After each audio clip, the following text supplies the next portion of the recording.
La degradación de la Iglesia. Capítulo 37.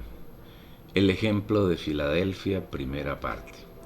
En los capítulos precedentes de este libro, el Señor nos ha abierto su palabra de una manera muy elevada y profunda, tal que leyendo esta revelación ya no tenemos excusa para no ser vencedores, para no tener frutos que darle al Señor, para no andar diariamente en comunión con Él y para no agradarlo. El Señor ha tenido mucha misericordia de los creyentes que tenemos la dicha de vivir en este tiempo, porque como Él mismo dice, muchos justos y profetas y reyes desearon ver lo que vemos y no lo vieron, y oír lo que oímos y no lo oyeron.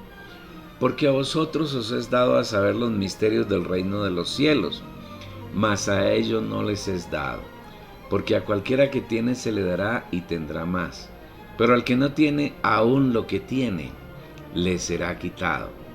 Pero bienaventurados vuestros ojos porque ven, y vuestros oídos porque oyen, porque de cierto os digo, que muchos profetas y justos desearon ver lo que veis y no lo vieron, y oír lo que oís y no lo oyeron. Mateo 13, versículos 11 y 12 y versículos 16 y 17.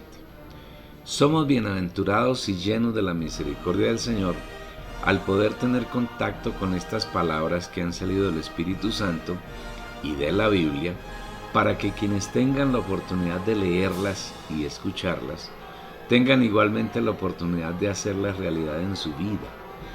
Estamos en la antesala de la venida del Señor y tenemos la más grande oportunidad de ser vencedores y ganar el mayor galardón que el Señor dará a algunos de sus hijos. Somos los invitados a trabajar en la viña del Señor en la hora 11, y seremos premiados con el máximo galardón si nos tomamos en serio la palabra y la obra del Señor y nos abrimos a Él para que haga su obra de transformación y conformación en nuestra alma, para que en su venida nos halle totalmente vestidos de Él y seamos dignos de andar con Él en vestiduras blancas y de participar de las bodas del Cordero que durarán 1000 años. En las 7 cartas que el Señor escribió al ángel en cada una de las iglesias mencionadas en los capítulos 2 y 3 de Apocalipsis, hay 6 cartas que contienen reproches y desnudan la degradación de que ha sido víctima la iglesia a lo largo de los siglos.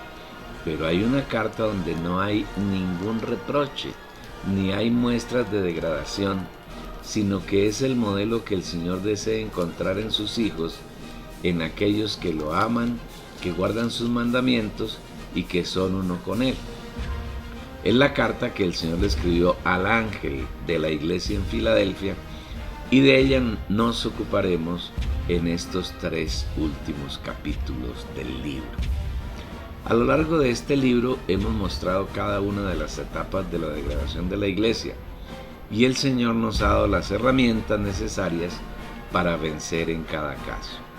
No podríamos finalizar este libro de una manera diferente a como concluyen todas las obras del Señor, con gloria.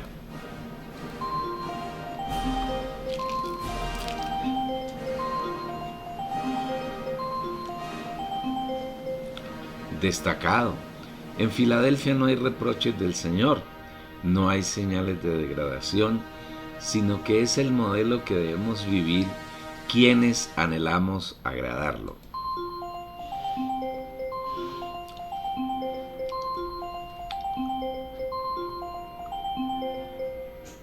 No obstante, Satanás ha intentado empañar la realidad que debemos vivir en la iglesia, impulsando a algunos líderes de congregaciones a tomar el nombre de Filadelfia.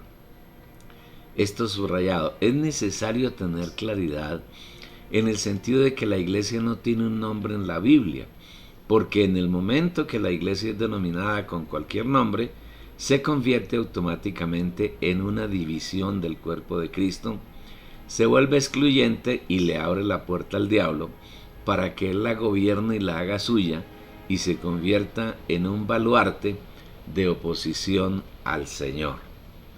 Filadelfia es la genuina y gloriosa expresión de Cristo en la tierra, por medio de los hijos de Dios, que se esfuerzan en la gracia por agradarlo, por hacer su voluntad, por vivir en el Espíritu, por ser uno con Él y por llevar adelante lo que Él se ha propuesto desde la eternidad.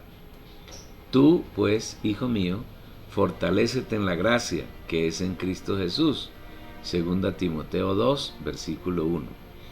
Veamos en primer lugar los términos de esa carta.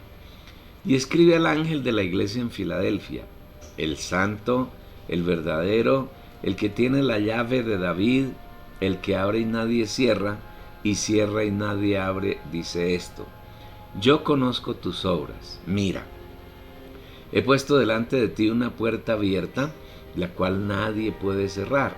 Porque tienes un poco de poder, has guardado mi palabra y no has negado mi nombre. He aquí yo entregaré a aquellos de la sinagoga de Satanás, que se dicen ser judíos y no lo son, sino que mienten. He aquí yo haré que vengan y se postren a tus pies y sepan que yo te he amado. Porque has guardado la palabra de mi perseverancia, yo también te guardaré de la hora de la prueba, esa hora que está por venir sobre todo el mundo, para probar, o mejor, para poner a prueba a los que habitan sobre la tierra. Vengo pronto, retén firmemente lo que tienes, para que nadie tome tu corona. Al vencedor le haré una columna en el templo de mi Dios, y nunca más saldrá de allí. Escribiré sobre él el nombre de mi Dios y el nombre de la ciudad de mi Dios, la nueva Jerusalén, que desciende del cielo de mi Dios, y mi nombre nuevo. El que tiene oído, oiga lo que el Espíritu dice a las iglesias. Apocalipsis 3, versículos 7 al 13. El nombre Filadelfia es bien significativo porque está compuesto de dos vocablos griegos: fileo, que quiere decir afecto, amor, y por adelphos, que significa hermanos. El primer elemento que deben vivir quienes viven la realidad de la iglesia es el amor unos por otros. El amor no es nada diferente a la naturaleza de Dios, porque el que no ama no conoce a Dios, porque Dios es amor. Primera de Juan 4, versículo 8. Luego, amar a los hermanos no es nada distinto a expresar la naturaleza de Dios por medio de nuestro vivir, y para expresar esa naturaleza necesitamos llenarnos diariamente de Él, viviendo en comunión en nuestro espíritu y disfrutando permanentemente de sus inmensurables riquezas. No debemos confundir el amor con un sentimiento que brota de nuestro interior y que nos hace sentirnos bien emocionalmente, sino que debemos cultivar el hábito de llenarnos del Señor, de permitir que Él sature cada una de las partes de nuestra alma, y así el amor brotará espontáneamente de nuestro ser y llenará a los hermanos. De esta manera daremos el primer paso para vivir la realidad de Filadelfia. Primera Tesalonicenses 1, versículo 3, dice que el amor es una labor, un trabajo, teniendo presente sin cesar delante de nuestro Dios y Padre vuestra obra de fe, vuestro trabajo de amor y la firmeza de vuestra esperanza en nuestro Señor Jesucristo. Esto nos hace inferir que para amarnos unos a otros debemos laborar diariamente, permitiendo que el Señor nos inunde con su vida en nuestro interior y desde allí pueda borbotar de tal manera que nuestro vivir en la iglesia sea la plena manifestación de la naturaleza amorosa de nuestro Señor. Bueno es recordar la manifestación del amor descrita por el Espíritu Santo en 1 Corintios 13.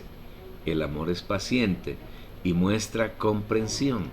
El amor no tiene celos, no aparenta ni se infla, no actúa con bajeza ni busca su propio interés, no se deja llevar por la ira y olvida lo malo, no se alegra de lo injusto, sino que se goza en la verdad.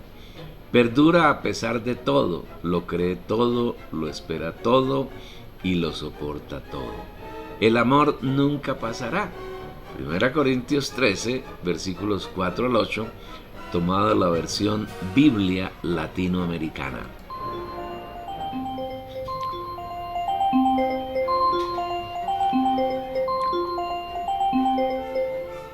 Destacado. Quienes toman esta palabra en la letra, en su alma, para repetirla como grabadoras, realizan grandes esfuerzos para cumplir todos los requisitos del amor expuesto en ella, y al final terminan en un rotundo fracaso.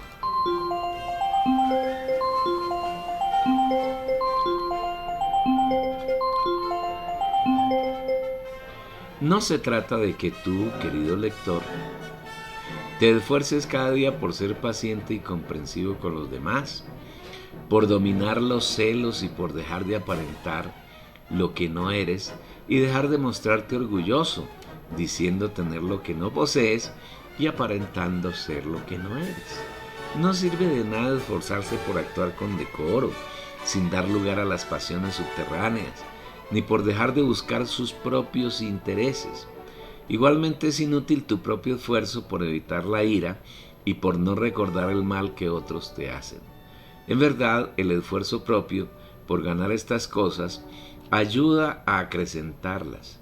Entre mayor sea tu esfuerzo por comprender y padecer con otros, por dominar los celos y vencer el orgullo y la soberbia, por ser decoroso y vencer las bajas pasiones, por preocuparte por los intereses de los demás, por no airarte y por olvidar el mal recibido, más te irás sumergiendo en esas pasiones propias del hombre viejo, del hombre natural caído, que Satanás te inoculó desde tu concepción, y más lejos estarás de agradar al Señor, porque nada de lo que nosotros hagamos para Él lo agrada ni lo complace.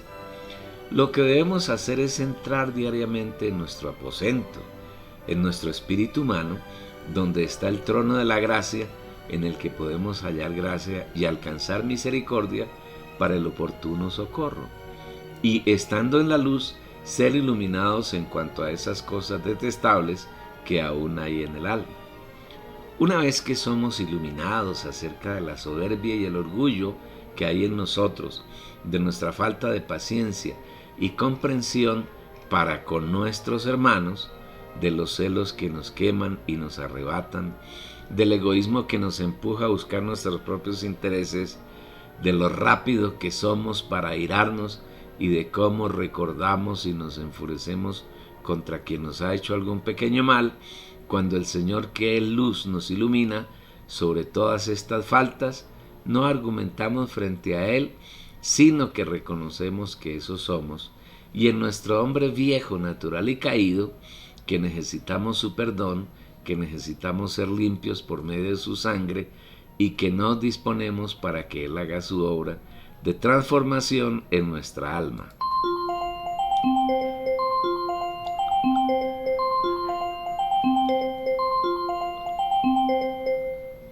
Destacado.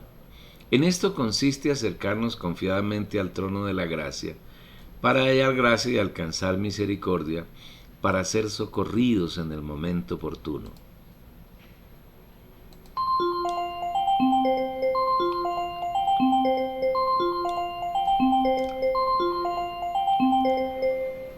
Un corazón así nunca es rechazado por el Señor.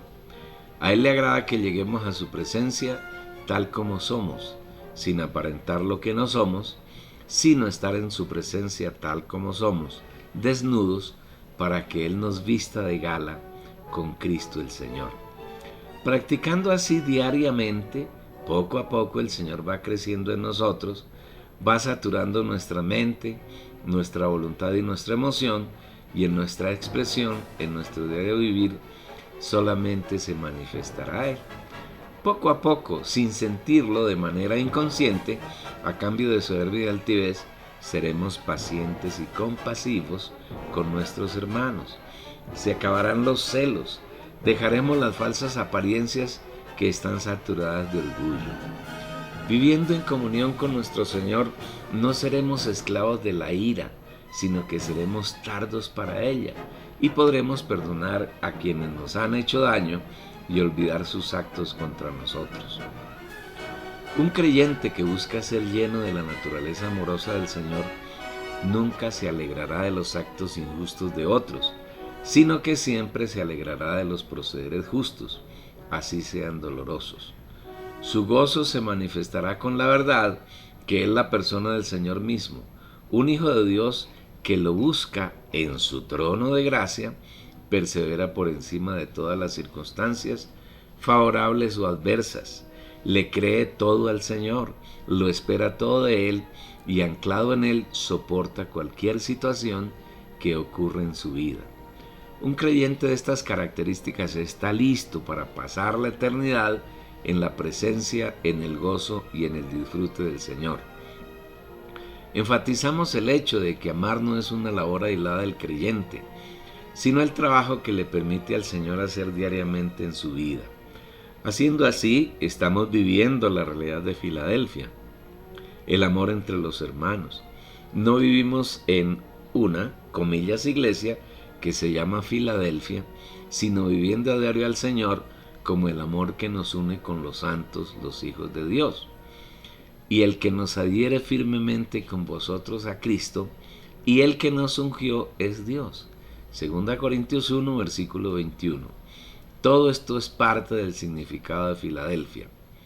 Una vez hemos visto en profundidad el significado de esa sencilla palabra, consideraremos las características con las que el Señor se identifica ante el ángel de la iglesia en Filadelfia.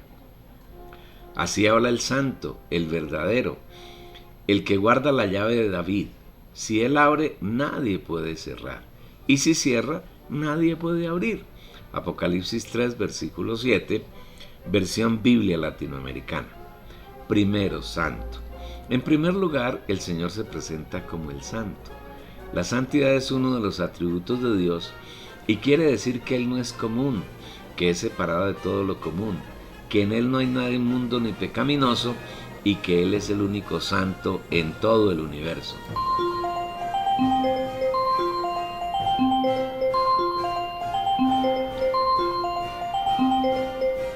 Destacado. No hay ningún ser distinto a Dios que sea santo en todo el universo.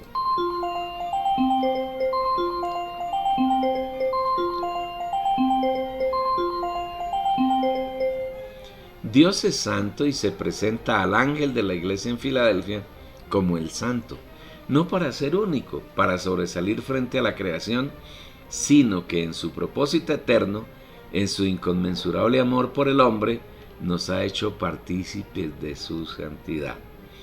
Pero Él para lo que es provechoso, para que participemos de su santidad. Si es santo el que lo llamó, también ustedes han de ser santos en toda su conducta. Hebreos 12, versículo 10, 1 de Pedro, capítulo 1, versículo 15, tomados ambos de la Biblia latinoamericana.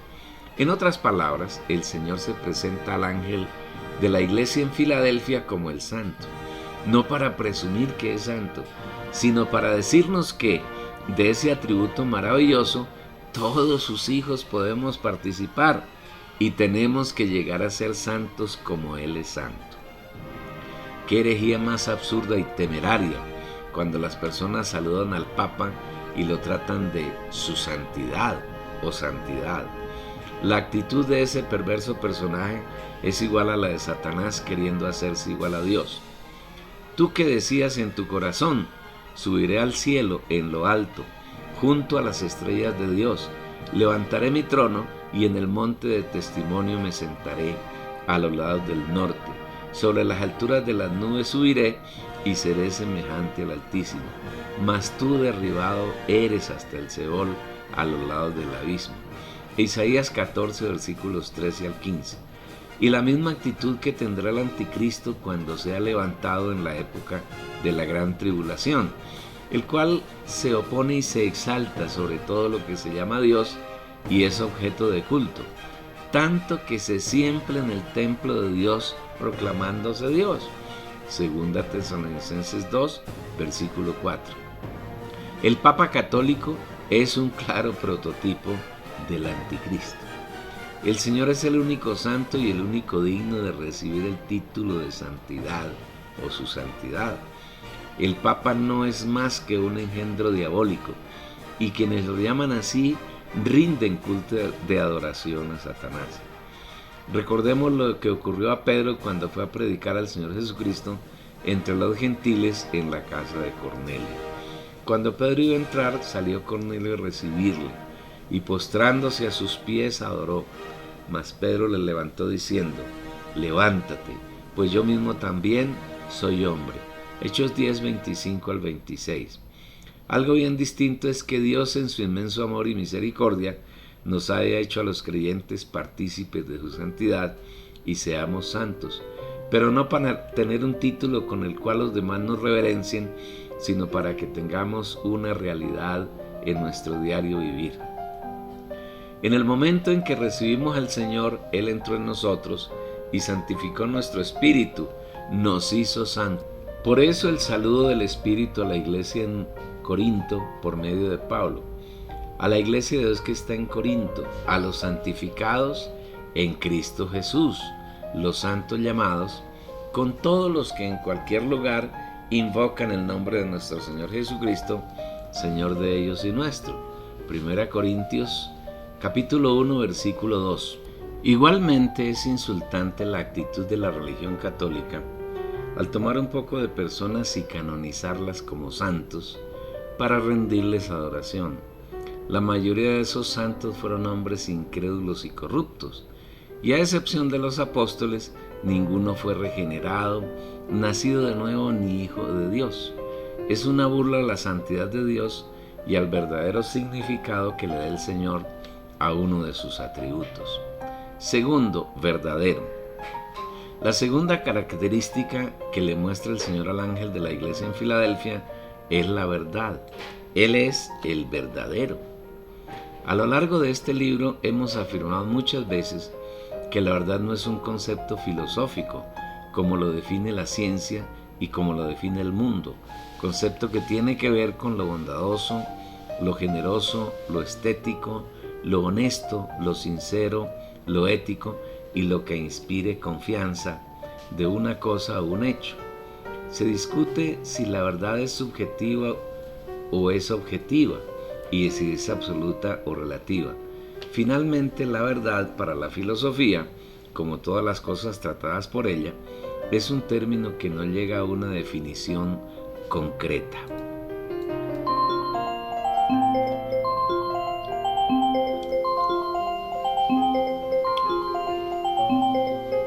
Destacado.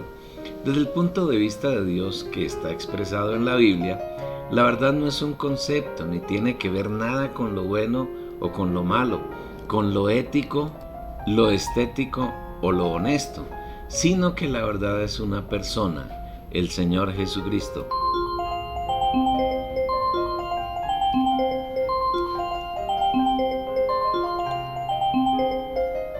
Él mismo es quien hace la afirmación: yo soy el camino y la verdad y la vida. Nadie viene al Padre sino por mí. Juan 14, versículo 6. Jesús nada tiene que ver con el bien ni con el mal, porque esos conceptos pertenecen al árbol que representa la naturaleza satánica que Adán recibió en el huerto de Edén. Jesús, como Dios y como hombre, es la verdad. Y esa verdad es absoluta, no admite discusión, no admite interpretación distinta a lo que Él es en sí mismo, y la realidad de Cristo se obtiene mediante revelación. Cuando Jesús, antes de su crucifixión, fue llevado ante Poncio Pilato, en el poco diálogo que hubo entre él y su juez, dijo: yo para esto he nacido y para esto he venido al mundo, para dar testimonio a la verdad. Todo aquel que es de la verdad oye mi voz. Juan 18, versículo 37. Sus palabras son profundas y concluyentes. Uno de los propósitos que tiene Jesús al venir en carne al mundo es el de dar testimonio a la verdad, es decir, de manifestar la verdad porque Él es la verdad. En otras palabras, Él vino al mundo para dar testimonio de la única verdad que hay en el universo, que es Dios y Dios expresado en Jesucristo. Todo lo que no sea Dios mismo no es verdad. y esta es la vida eterna, que te conozcan a ti, el único Dios verdadero, y a Jesucristo a quien has enviado. Juan 17, versículo 3. Todo lo que esté separado de Dios es de Satanás y es mentira. El diablo ha sido homicida desde el principio y no ha permanecido en la verdad porque no hay verdad en él. Cuando habla mentira, de suyo habla, porque es mentiroso y padre de mentira. Juan 8, versículo 44. Una de las características de las primicias, que son los creyentes vivos y que ya han muerto, que serán resucitados o transfigurados y raptados antes de la gran tribulación, es que en su boca no se halla mentira, porque son sin mancha. Y en sus bocas no fue hallada mentira, pues son sin mancha. Apocalipsis 14, versículo 5. Esto quiere decir que los santos, que son las primicias, no tienen en ellos nada del diablo, nada que no sea Cristo. En sus bocas solo hay la palabra de Dios, que es Cristo. Solamente el Espíritu Santo fluye en su hablar y en su vivir. Por eso el Señor Jesús le dice a Pilato: todo aquel que es de la verdad oye mi voz. Los hijos de Dios somos de la verdad, pertenecemos a Cristo, hacemos parte de la familia de Dios porque fuimos escogidos por Él antes de la fundación del mundo, y como somos de Él oímos su voz. Inmediatamente Pilato le hace, comillas, la pregunta del millón: ¿qué es la verdad? Juan 18, versículo 38. Seguramente Pilato esperaba que Jesús le diera una larga disertación acerca de la verdad, que estuviese de acuerdo con la filosofía romana y que satisficiera el morbo del gobernador. Pero no hubo respuesta del Señor. Mientras que en Juan 14, versículo 6 les dijo a los discípulos que Él es la verdad, cuando el gobernante gentil le preguntó qué es la verdad, el Señor no respondió. ¿Por qué? Porque Poncio Pilato no era de la verdad y nunca escucharía al Señor, porque solamente aquellos que somos de la verdad oímos su voz. ¿Para qué responderle a una persona que nunca entendería que estaba frente a la verdad, que el Señor Jesús, a quien estaba juzgando, es la verdad? A Poncio Pilato nunca le sería dado a conocer un misterio tan sublime. El cristianismo contemporáneo hace grandes esfuerzos por predicar el Evangelio y por, comillas, convertir muchas almas al Señor, pero no con el propósito de agradar al Señor, sino de agradar al líder y de acrecentar su grupo, y no se dan cuenta que ninguno puede venir a mí si el Padre que me envió no le trajere. Juan 6, versículo 44. La predicación del Evangelio no puede limitarse a hablar un poco de palabras, casi siempre sin sentido, que tocan el alma de las personas y las convence de la necesidad que tienen de, comillas, convertirse a Dios para no ir al infierno. Los hijos de Dios necesitamos ver que el Evangelio es una persona, el Señor Jesucristo. El Evangelio de Dios acerca de su Hijo, nuestro Señor Jesucristo. Romanos 1, versículos 1 y 3.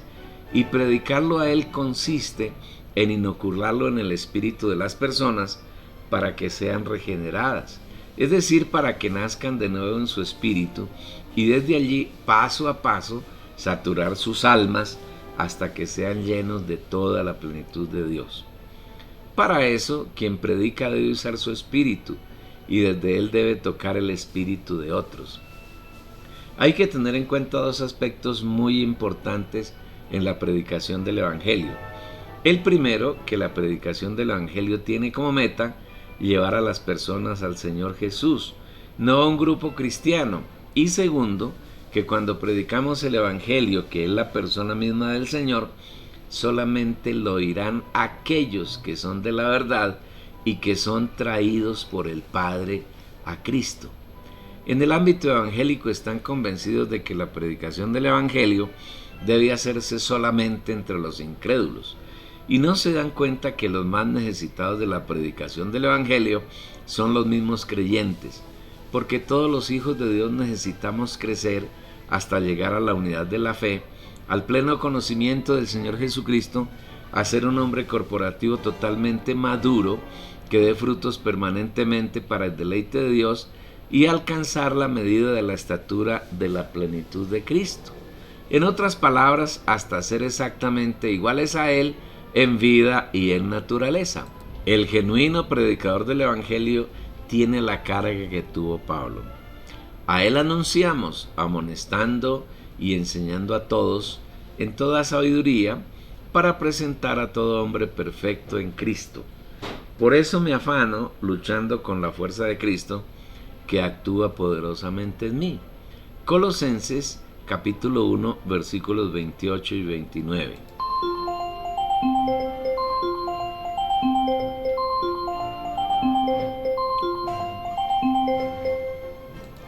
Destacado. El medio para la predicación de Cristo es anunciar, amonestar y enseñar a los hijos de Dios con toda sabiduría, y la meta es presentarlos perfectos en Cristo Jesús.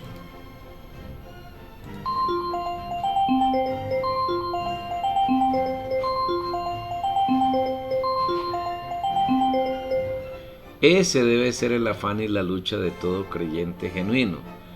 Pero su afán y su lucha no debe tener como origen su fuerza natural, sino que debe luchar en el poder de Cristo, que actúa poderosamente en cada uno de sus hijos, que sean uno con Él y le permitan trabajar. Recordemos nuevamente que toda obra que proviene del esfuerzo natural del hombre es abominable para el Señor. Es Él quien quiere hacer sus obras en y por medio de nosotros, y no necesita nada nuestro. En otras palabras, todo aquello que hacemos que no se origine en el Señor no es de la verdad, no es verdadero y es mentira. Y a eso se refiere el Señor cuando se presenta al ángel de la iglesia en Filadelfia como el verdadero. Tercero, tiene la llave de David. Finalmente el Señor Jesús se presenta al ángel de la iglesia como aquel que tiene la llave de David para abrir y para cerrar. El que tiene la llave de David, el que abre y ninguno cierra, y cierra y ninguno abre. Apocalipsis 3, versículo 7. Una llave, como es lógico, es útil para abrir una puerta y entrar en un aposento, y quien abre permite la entrada a quien quiere, y cierra para impedir la entrada a quien no quiera que entre. Por un lado, esta palabra es el cumplimiento de lo profetizado por Isaías acerca del Señor Jesús, que Él sería el portador de la llave de David, porque David en verdad es un tipo de Cristo, tipo que tiene pleno cumplimiento en el Señor Jesús. Y pondrá la llave de la casa de David sobre su hombro, y abrirá, y nadie cerrará, y cerrará, y nadie abrirá. Isaías 22, versículo 22. Al mencionar a David, el Señor se está refiriendo al reino de Dios. El deseo del Señor ha sido siempre el de gobernar sobre su pueblo. Desde Adán, Él deseaba gobernar en el hombre, pero éste comió del árbol de la ciencia del bien y del mal, que es la naturaleza satánica, y desechó a Dios para que no gobernara sobre él. Caín quiso agradar a Dios en su hombre natural caído, que es el hombre viejo, y Dios lo rechazó y lo echó de su presencia. Los hombres en la época de Nimrod se llenaron de idolatría y se dedicaron a servir a dioses falsos y rechazaron el gobierno del Señor. Él entonces llamó a Abraham, quien obedeció a Dios en todo lo que pidió y llegó a ser amigo de Dios. Con él, Isaac y Jacob fueron obedientes al Señor y permitieron que reinara en sus vidas. De Jacob surgió el pueblo de Israel, pueblo del que el Señor deseó que fueran un reino de sacerdotes y de gente santa. Pero debido a la dureza de su corazón, levantaron un becerro de oro, lo adoraron y rechazaron el gobierno de Dios. Por su rebeldía, el Señor mató a toda esa generación en el desierto, donde los hizo vagar durante 40 años. Cuando finalmente los introdujo en la tierra que les había prometido a los padres, Dios tuvo la esperanza de que ellos se volvieran al Señor y le permitieran que Él los gobernase, pero el pueblo se llenó de ídolos, adoró los dioses falsos de las naciones que vivieron en Canaán antes de ellos y rechazaron ser gobernados por el Señor. En el tiempo en que el profeta Samuel era juez de Israel, el pueblo le pidió que les estableciera un rey como tenían las demás naciones. Y aunque no era la voluntad de Dios, él tuvo que aceptar la rebeldía del pueblo y le ordenó a Samuel que les estableciera un rey. Entonces Saúl fue ungido como rey de Israel. Saúl no fue fiel al Señor y él lo desechó.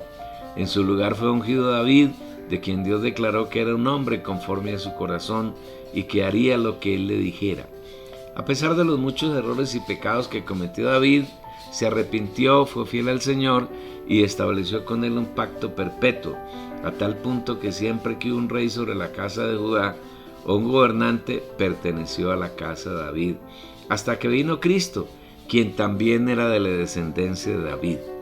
Libro de la genealogía de Jesucristo, hijo de David, hijo de Abraham, acerca de su Hijo, nuestro Señor Jesucristo, que era del linaje de David según la carne. Mateo 1, versículo 1, Romano 1, versículo 3. Debido a la fidelidad de David y a que el Señor declaró que él era un hombre conforme a su corazón, podemos decir que en tipo, sombra y figura, con David existe el verdadero reino de Dios, porque es Dios quien gobernó a su pueblo por medio de David. Pero la realidad de ese reinado se da en Jesús, quien es el verdadero rey del reino de Dios, y Él es quien tiene la llave de ese reino para abrir y permitir la entrada de quien quiere y cerrar e impedir la entrada de quien no quiere. Los hijos de Dios del Nuevo Testamento somos bienaventurados, y lo son los del Antiguo Testamento, porque el Señor ha usado la llave para abrirnos la puerta de entrada al reino y nadie puede cerrarla. Pero es necesario tener claridad que es Dios quien llama a quien quiere y no nosotros quienes llamamos o incluimos a otros en el reino de Dios. Así que no es del que quiere ni del que corre, sino de Dios que tiene misericordia. Romanos 9, versículo 16.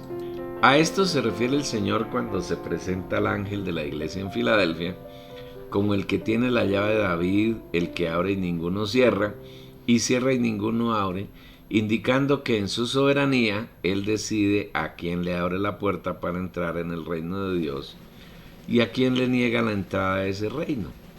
Por eso no hagas esfuerzos por introducir a quien el Señor no ha elegido ni ha llamado, porque son vanos esfuerzos de tu carne. Ve al Señor y suplícale que te presente los elegidos de Él. Cuando te los presente, predícales al Señor Jesús como el Evangelio, ayúdalos a entrar en el reino de Dios y dedícate a trabajar con la fuerza que el Señor te provee a fin de presentarlos perfectos en Cristo Jesús. Aquí concluye este primer capítulo de la realidad de la iglesia en Filadelfia y esperamos que sigas siendo edificado, que sigas creciendo, que sigas llenándote del Señor y deseamos que tengas el deseo y la voluntad de compartir con otros. Envíele la dirección de la página www.las-almedioprimicias.com